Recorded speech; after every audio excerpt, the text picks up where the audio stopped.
Hello and welcome to another episode of Down to Disness, a monthly series where I pick a Disney animated movie, talk about its history and its impact on pop culture. This month's movie is Emperor's New Groove, released in 2000. While I am very excited to talk about Emperor's New Groove because it is such a fan favorite, I am also very nervous because it's not really famous for anything. Seriously, if you were to say what Emperor's New Groove is famous for, what would you say? That's not to say it isn't an amazing and highly enjoyable movie. I love Emperor's New Groove, I think it's hilarious. But let's get into the history a little bit before I get too deep into my feelings on the film. First things first, I would like to clear up the misconception that Emperor's New Groove has anything to do with Hans Christian Andersen's story, The Emperor's New Clothes. Because it doesn't, but everyone thinks it does because the titles are similar. It is, however, an Incan retelling of Mark Twain's The Prince and the Pauper. Mark Twain, American storyteller, but in South America. To explain, I have to go way back in Disney history because Emperor's New Groove came to fruition in a very difficult way. It had a very sordid history. It was really difficult to make, and I'll tell you why. In its very first incarnation, Emperor's New Groove was supposed to be a dramatic Disney musical called Kingdom of the Sun. While Sting, the musician, did write songs for Emperor's New Groove, he was originally supposed to write the whole soundtrack. In exchange for doing the film, Sting and his wife worked it out so that his wife could do a documentary about the making of the film,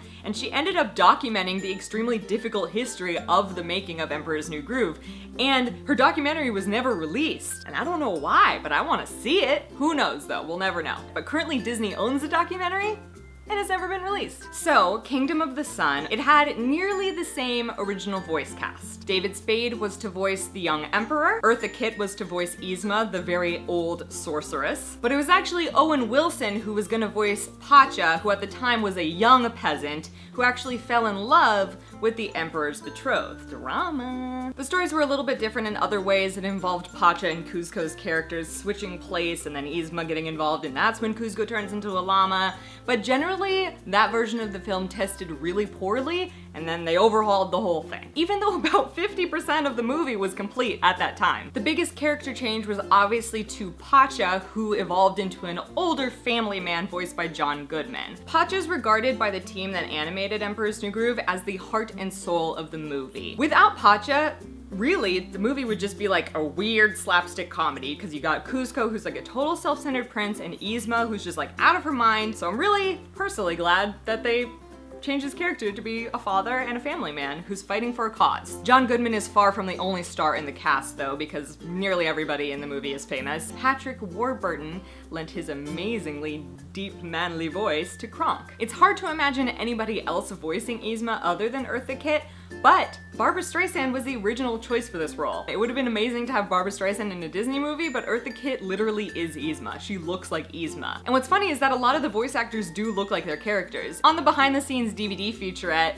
the producers talk about how if they were to put on a stage play of Emperor's New Groove, all of the voice actors could play their characters. Speaking of Patrick Warburton, he improvised a lot of Kronk's dialogue, as did David Spade, but what's special about Kronk is that he improvised the humming scene where Kronk hums his own theme song, and Disney actually had Warburton sign away all the rights to the tune that he improvised because they loved it so much and they wanted to own it. Dun, dun, dun, dun.